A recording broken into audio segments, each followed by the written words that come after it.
Uno dei piaceri della vita, oltre alla pasta alla carbonara, Senti che profumino! è che da un momento all'altro possono succedere cose apparentemente insignificanti, che però sono destinate a essere l'inizio di una storia bellissima.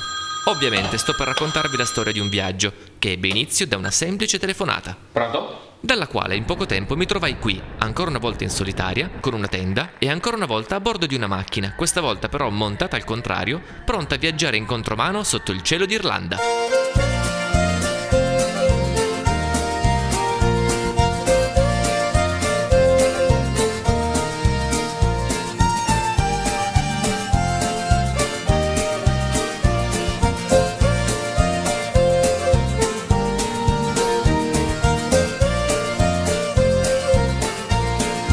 Torniamo quindi a quella telefonata. Pronto? Mario, ciao, come stai? Era proprio quel Mario, l'esperto di balene che avevo incontrato nel mio viaggio a Capo Nord. Tutto sto tempo, aspetta solo un attimo, oh, ma come non sapete chi è Mario? Non avete visto Torino Capo Nord? Ma dite Mario, ma c'è gente che non ti conosce, ma ti pare possibile come... Mario voleva partire per l'Islanda e mi chiamava perché io c'ero stato già un paio di volte. Curiosamente venne poi fuori che Mario era stato tantissime volte in un posto simile, diverso per una sola lettera, cioè l'Irlanda, e mi descriveva quel posto come un piccolo angolo di paradiso. Una volta accesa la mia curiosità, la storia continua poi con un'altra telefonata. Ciao Enrico, sono Stefano. Enrico era il mio maestro di musica alle medie ed è anche uno dei maggiori esperti italiani di musica tradizionale irlandese, oltre che un incredibile cantastorie e suonatore di arpa celtica.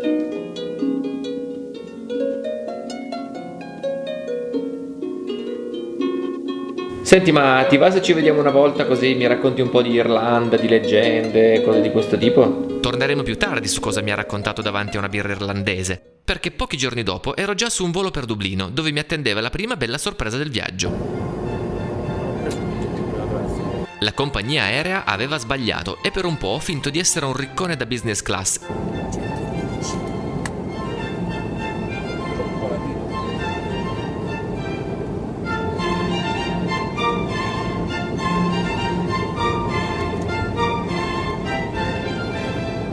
E a dirla tutta, un pochettino mi ci stavo anche abituando.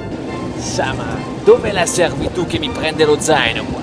Ma tornai presto con i piedi per terra, scoprendo ad esempio che in Irlanda tutto è scritto in due lingue, l'inglese e il gaelico, anche se non lo parla quasi nessuno, e che le sorprese non erano affatto finite. Appena arrivato in Irlanda, 2 sorprese. La prima è che non c'è una nuvola e la cosa penso che non si ripeterà mai più.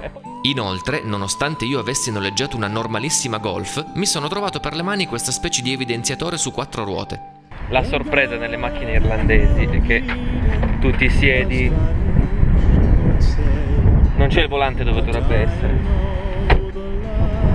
me l'hanno messo dalla parte sbagliata. In quel momento ebbe inizio il dramma della guida a sinistra. Hai sempre l'impressione che debba arrivarti qualcuno addosso.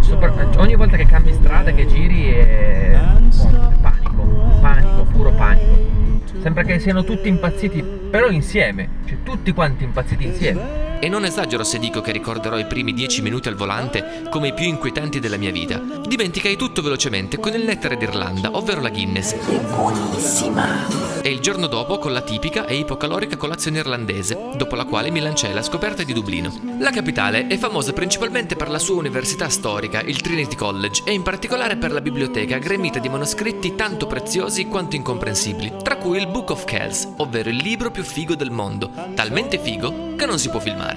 Se vi capitasse di girare per Dublino, non potrete non imbattervi nel Palazzo della Dogana, nella Christ Church Cathedral o nella chiesa di San Patrizio, proprio quello della parata dove si vestono tutti di verde. E magari vi scasserete di birra in Temple Bar o comprerete qualcosa su Grafton Street, come il gelato di Gino. Ma queste cose le farete tutti, non serve che vi dica niente. Molti in compenso si perderanno la cosa più interessante della città, ovvero la Kilmanangal. Altro non è che una prigione, famosa perché vi furono uccisi patrioti che agli inizi del Novecento scatenarono la rivolta che in qualche anno avrebbe reso l'Irlanda indipendente dopo secoli di dominio inglese. È un luogo sinistro, ma comunque affascinante, anche perché l'Irlanda che conosciamo oggi, per certi versi, è nata proprio dietro queste sbarre. Ma di questo parleremo più avanti. Tutto questo po' di storia mi aveva messo voglia di birra. Allora, giunto a questo punto della mia visita di Dublino, avrei proprio voglia di farmi una birretta di quelle speciali irlandesi. Solo che, siccome ci sono troppi pub, non so quale scegliere, ho deciso di sfruttare un gancio. Siccome Una volta ho fatto un videoclip a un gruppo musicale il cui cantante è un famoso cantante irlandese.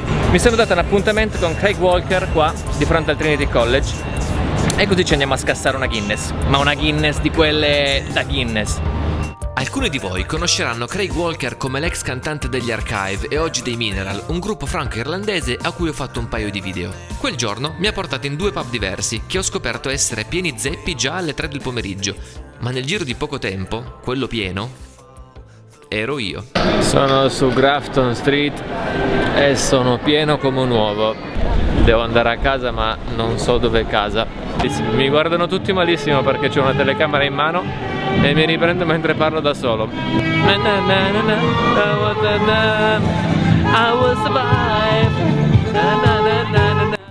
Ritrovai per miracolo il mio ostello e la mattina dopo ero pronto a tuffarmi into the wild.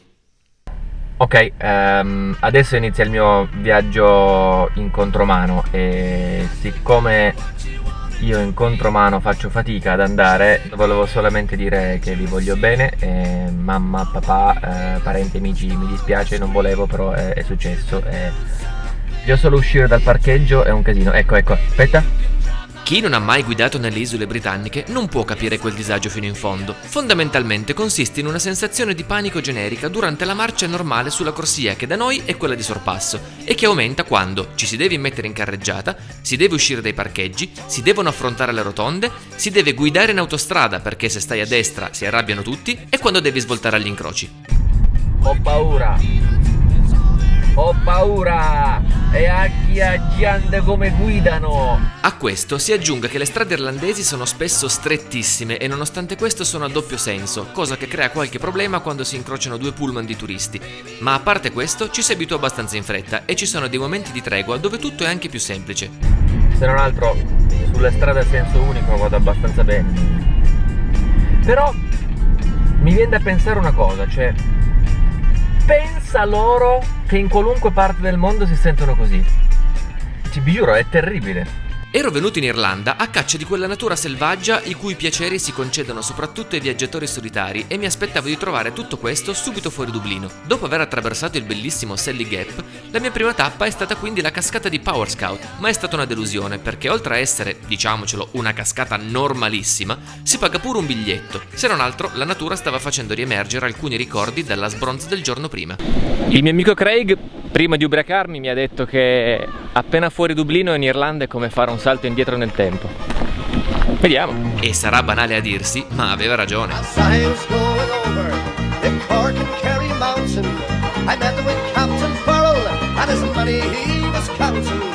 Il salto nel tempo si rivelò più ampio del previsto perché al di fuori delle città l'Irlanda sembra essersi fermata al Medioevo, se non prima, come nel caso di Glendalough, un celebre sito monastico con tanto di cimitero celtico dove un certo San Kevin si ritirò in preghiera 1500 anni fa. Decisamente un posto carino, ma ancora più affascinanti sono 2 siti preistorici subito fuori Dublino, ovvero Nauf e Newgrange. In pratica sono delle strutture a panettone avvolte nel mistero perché nessuno ha la minima idea dello scopo che avessero e di come sia stato possibile costruirle. Nei dintorni si trovano panettoni un po' più piccoli, un bellissimo panorama, pietre falliche super potenti, simboli strani a forma di spirale che a me ricordano tanto alcuni simboli Inca e a volte qualche piccola statuetta, scolpita ovviamente in un materiale che al tempo sarebbe stato impossibile scolpire così bene. Insomma, uno di quei posti dove è tanto facile pensare agli alieni, ma a rendere il tutto ancora più mistico è il fatto che sotto questi panettoni non c'è altro che un semplice corridoio che porta a una stanza vuota. Nel caso di Nauf, questi corridoi sono costruiti in modo che il primo raggio di sole dei 2 equinozi entri fino a illuminare pienamente la stanza. A Newgrange succede la stessa identica cosa, però al solstizio d'inverno. Questo è il corridoio di Newgrange. Sarebbe vietato filmare, quindi non dite niente a nessuno, mi raccomando. Lì vicino c'è poi la collina di Tara, un posto molto simile per fascino e struttura, panettoni e pietrafallica inclusi. Qui sorgeva l'antica capitale irlandese ed è considerato il luogo più sacro d'Irlanda, ma perde tutto il suo fascino per via della gente che lo tratta come se fosse un giardinetto sotto casa. Questo dovrebbe essere il posto più sacro d'Irlanda e ci portano a cagare i cani. Watch your steps. Dopo questo ulteriore balzo temporale, sarei andato a Kilkenny, una squisita cittadina medievale piena di vita. Oltre al fascino rustico delle vie del centro, la bella cattedrale e i negozi tutti colorati, la vera tappa obbligata in una città irlandese è il pub. In campeggio avevo conosciuto Mick e Nick, due backpackers di Verona, con cui abbiamo conosciuto alcune delle leggi non scritte dei pub irlandesi, ovvero la distanza tra te e un nuovo migliore amico e una Guinness, i musicisti sono sacri e guai a chi non segue con passione il concerto, se non conosci Whiskey in the Jar sei uno sfigato.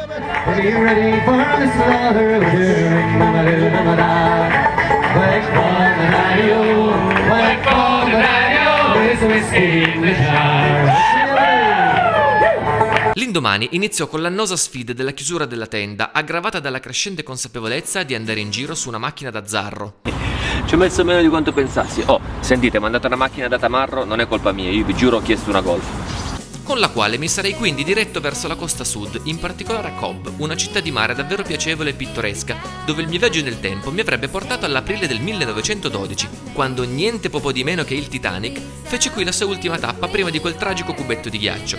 Ora, a ben guardare il molo da cui è partito, uno se lo poteva anche immaginare che sarebbe finita a schifio, ma la storia non si fa con i sé, e senza alcun nesso logico proseguì verso la punta sud-ovest dell'Irlanda, intenzionato a vedere il tramonto sull'oceano dal Maidenhead, cosa che mi fu impedita perché anche qua ci voleva il biglietto. Pensai quindi di riscattare la delusione risalendo verso la contea di Kerry per guidare sulla strada più famosa d'Irlanda, ovvero il Ring of Kerry, sulla quale nutrivo enormi aspettative, perché tutti ne parlavano come se fosse una delle strade più fighe del mondo. Eppure, al di là di qualche bello scorcio, per carità, non era assolutamente nulla di straordinario. E poi c'erano turisti ovunque, al punto che per vedere questa cascata senza che ci fossero 200 persone nei paraggi, ho dovuto andarci all'alba. E poi sta cosa che dappertutto ti chiedono il biglietto, ci sono migliaia di turisti ovunque, strade poco panoramiche per via degli alberi, è inutile negarlo, l'Irlanda non mi stava piacendo, ci voleva una svolta. Cioè, se devo essere sincero, st'Irlanda un po' mi sta venendo a noia, ci sono troppi turisti, non c'è mai un attimo di pace così, allora viaggiare da solo non ha più senso, cioè sarebbe carino avere compagnia, però boh, magari adesso mi convincono, no? Che chiudo gli occhi, faccio così. Dove andiamo? Benissimo, ma è meraviglioso! Ho trovato due nuovi amici, fantastico! Erano Mick e Nick, li avevo lasciati 2 giorni prima a Kilkenny e li avevo ritrovati a Killarney, e siccome andavamo tutti quanti a nord, divennero i miei compagni di viaggio. Gonna try what I have from my friends. Do you need anybody? I need somebody to love. Insieme abbiamo scoperto la penisola di Dingle, che fu la vera svolta del viaggio per diversi motivi. Intanto, i paesaggi in cui ci siamo imbattuti erano la quintessenza di quello che cercavo nella campagna irlandese. Le strade erano spettacolari e quando finiva la strada c'era la spiaggia, insomma un paradiso del road trip. Inoltre mi piaceva il pensiero che se non mi avessero incontrato, Mick e Nick non avrebbero mai visto questo posto, e soprattutto era bello condividere tutta questa bellezza con qualcuno che fino a poco prima era un perfetto sconosciuto, con cui ho scoperto di avere in realtà molto in comune, come ad esempio la passione per i Beatles,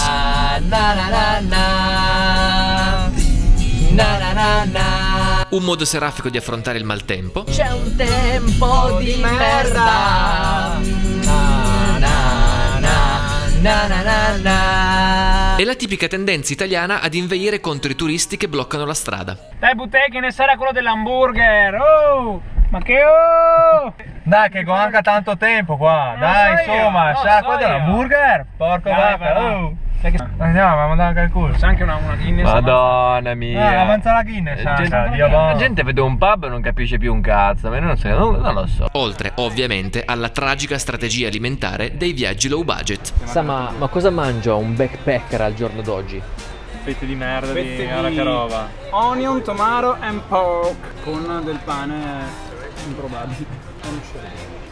Panino, panorama e sei nel burro tutta la vacanza. Ma più che nel burro, saremmo andati a piantare la tenda nel Burren, una regione della contea di Clare. Vedere 2 veronesi che montano una tenda sotto la pioggia è un passo. Io l'ho già buttato. È la mia Non so io. Se non mi incazza. Va bene, forse avrei anche potuto aiutarli invece di ridere di loro con una telecamera in mano, ma era troppo divertente.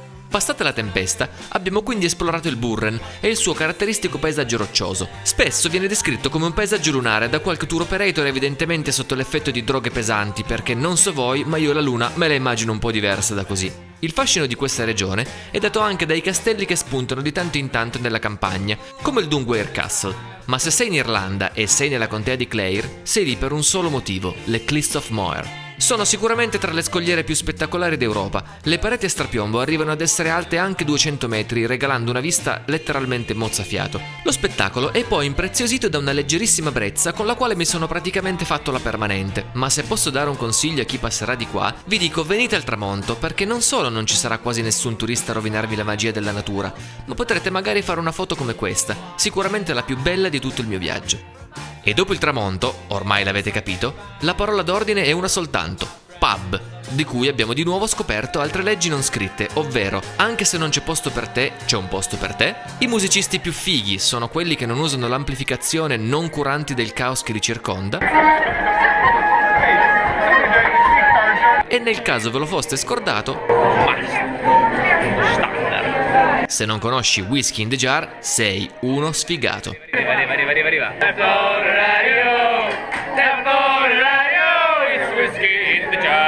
Attraversando ancora una volta il Burren, ci siamo imbattuti nel dolmen più famoso d'Irlanda o in questa spettrale abbazia, ma la nostra meta era la città di Galway.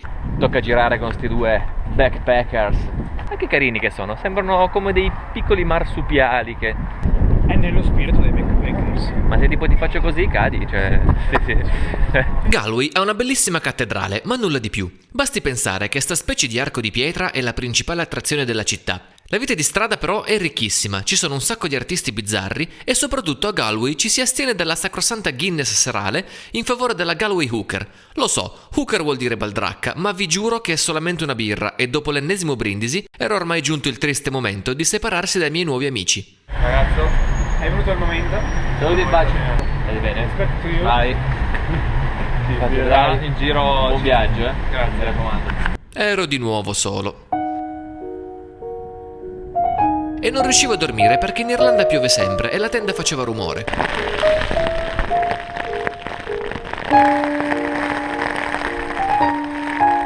E poi tutti mi prendevano in giro per la macchina gialla. Ieri ho conosciuto due ragazze, o meglio due frigoriferi inglesi, diciamo. Senza che aprissi bocca mi hanno detto: tu sei italiano, vero?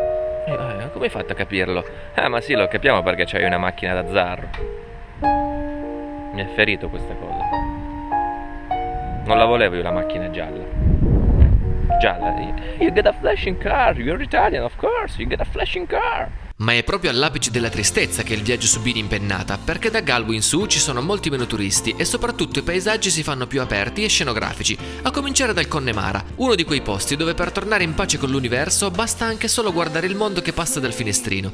Si trovano poi spiagge incredibili che sembrano quasi rubati da un paradiso tropicale, anche se qui fa decisamente più freddo e fare il bagno non è esattamente la prima cosa che ti viene in mente. Dopo un veloce salto all'abbazia di Kylemore, attraversai tutto il parco del Connemara fino a Strandhill, un villaggio nei pressi di Sligo, dove finalmente ho trovato i piaceri della natura che si concedono specialmente ai viaggiatori solitari. Mi riferisco ai pensieri che ti avvolgono su una duna di sabbia al tramonto o sulla riva del mare, davanti al cielo turbolento che caratterizza l'Irlanda nel mondo o su una distesa di sassi verdi.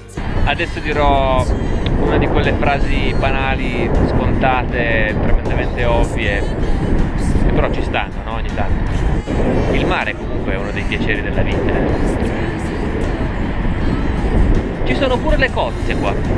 Il suono del mare è una delle musiche più dolci che ha da offrire l'Irlanda e visto che siamo in tema di musica è tempo che vi parli dell'arpa celtica. È in assoluto il simbolo del paese, la si trova ovunque. È il simbolo della Guinness e della Ryanair. È stampata su tutte le monete, sui monumenti nazionali, sui souvenir e addirittura sulla bandiera presidenziale irlandese. Ed è di questo che si parlava col mio maestro di musica, che mi suggerì di passare dal villaggio di Keedew, città natale del più grande arpista nazionale, un certo Carolan. Fu uno degli ultimi perché nel Settecento gli inglesi decisero di uccidere chiunque fosse anche solo in possesso di un'arpa, allo scopo di distruggere la cultura irlandese. A Keedew non c'è assolutamente niente se non questo monumento. Carolan è sepolto nel cimitero del paese e la sua tomba si riconosce perché è quella con più offerte candeline di tutte. E poi perché c'è scritto. Quel posto era il crocevia della storia musicale dell'isola e aveva il sapore della vera essenza di quella nazione. Incredibile, questo è il posto più irlandese d'Irlanda che ho visto fino adesso, perlomeno. e sono l'unico turista. È fantastico.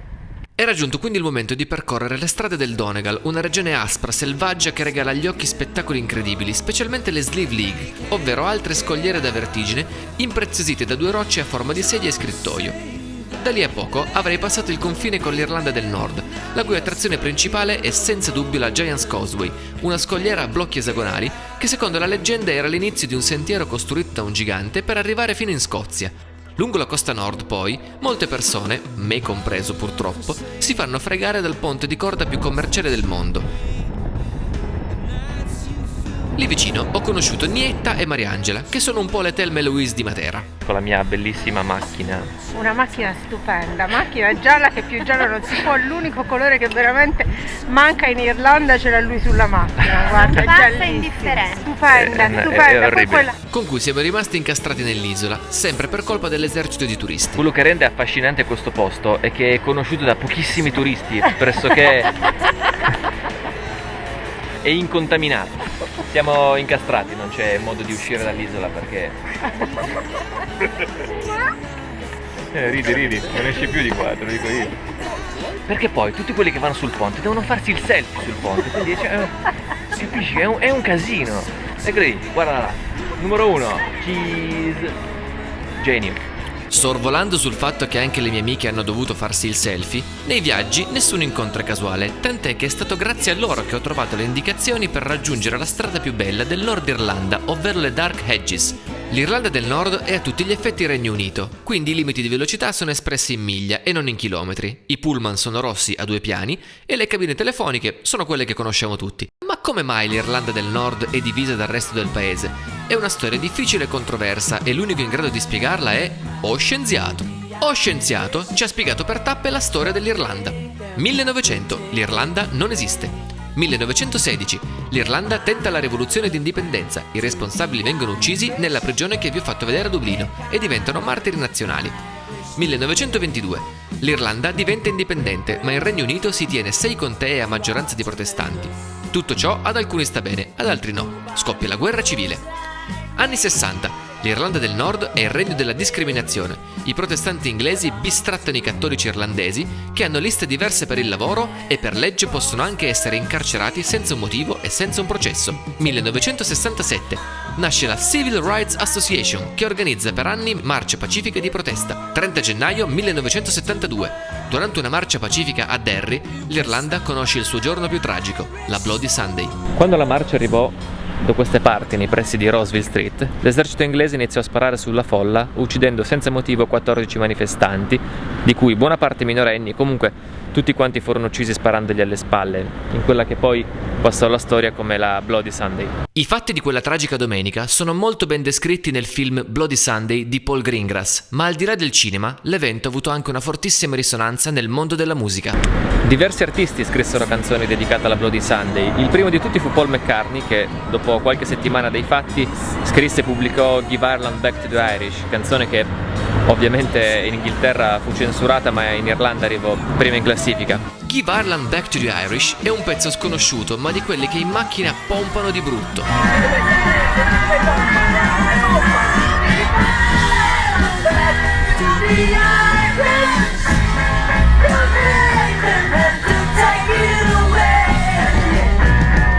Per non essere da meno, anche John Lennon dedicò una canzone all'evento, ma se si parla di musica, di Irlanda e di Bloody Sunday, Si parla di U2 e di nient'altro.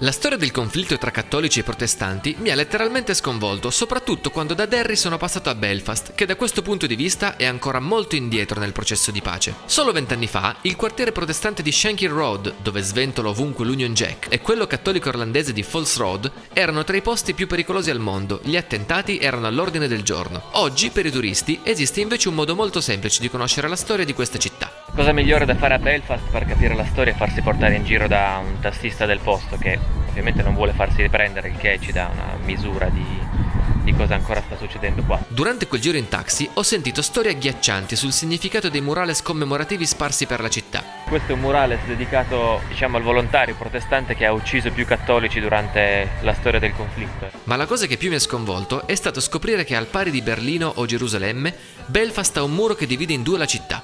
Che però è più lungo del muro di Berlino e più alto del muro di Berlino. Ancora oggi i cancelli vengono usati, vengono tenuti chiusi il sabato e durante le ore notturne. La storia di questo conflitto ricorda molto quello tra israeliani e palestinesi, ovvero un misto di politica e religione, tant'è che è pieno di murales di solidarietà tra irlandesi e palestinesi, specie questo qui, che dice più di 1000 parole. Per noi europei la differenza sostanziale è che Israele è un posto lontano e molto diverso dal nostro mondo. L'Irlanda invece è dietro casa e hanno pure la nostra stessa religione. E pensare che due vicini di casa possano uccidersi per motivi religiosi è qualcosa che mi ha letteralmente segnato il viaggio. Ma venendo a cose più leggere, Belfast è anche famosa per il museo del Titanic, oltre che per il relitt della barca che dal porto portava la gente sul Titanic, visto che era troppo grosso per stare a riva.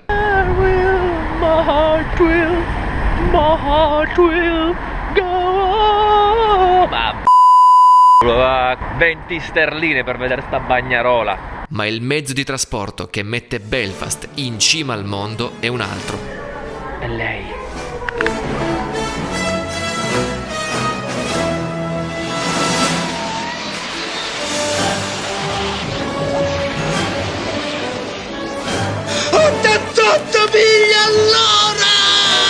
Mi stai dicendo che hai costruito una macchina del tempo?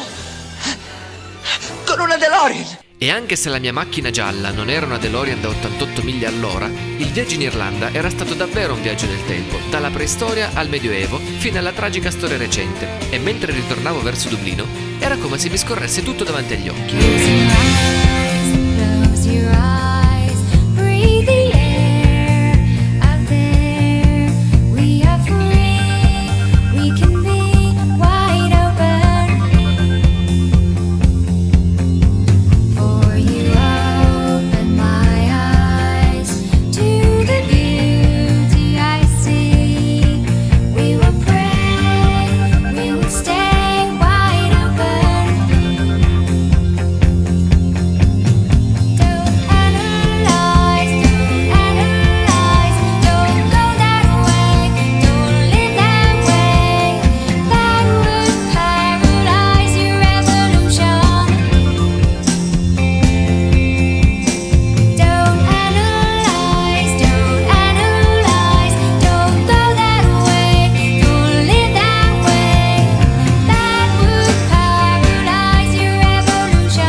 L'ultima notte a Dublino l'ho voluto passare brindando al mio viaggio e siccome la distanza tra te e un migliore amico è una Guinness, questo perfetto sconosciuto mi ha offerto 2 giri di birra e ha raccontato delle belle storie sul Dingle. Nei pub irlandesi succedono spesso cose di questo tipo e tra una birra e l'altra ho anche scoperto che in quei giorni andava un sacco di moda una certa Ice Bucket Challenge. A quanto pare questa moda sconsiderata di lanciarsi addosso delle secchiate di acqua gelata è arrivata fino a Dublino. Ci sono 13 gradi e agghiacciandea.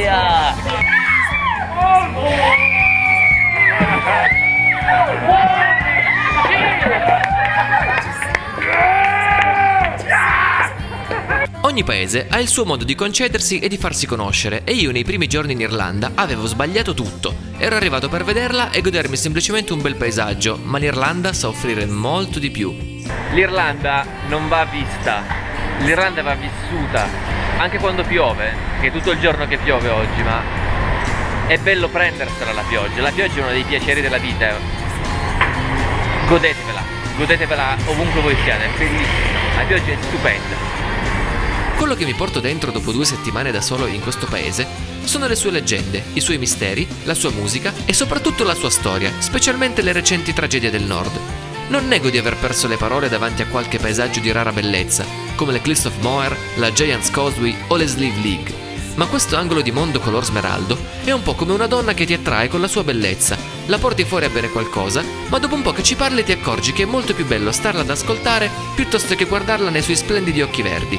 E mentre ascolti quello che ti racconta, ti accorgi di quanto è bello il cielo drammatico che la sovrasta e di quanto è buono il gusto amaro della Guinness che scivola sulla musica che accompagna la vostra serata. E ricordate che se mai vi venisse in mente di viaggiare in contromano alla conquista di questa bellissima donna, c'è un dettaglio che non va assolutamente sottovalutato. Se non conosci Whiskey in the Jar,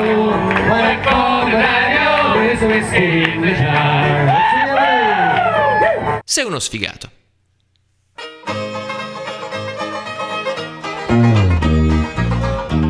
As I was going over the Cork and Kerry Mountain, I met with Captain Farrell and his money he was counting. I first produced the pistol, I then produced the rapier. Since stand and deliver, for you are about to save her. Whack fall the daddy-o, whack fall the daddy-o, there's whiskey in the jar. I counted out his money, it made a pretty penny. I put it in my pocket and I took it home to Jenny. She sighed and she swore she never would betray me, but the devil take the women, or they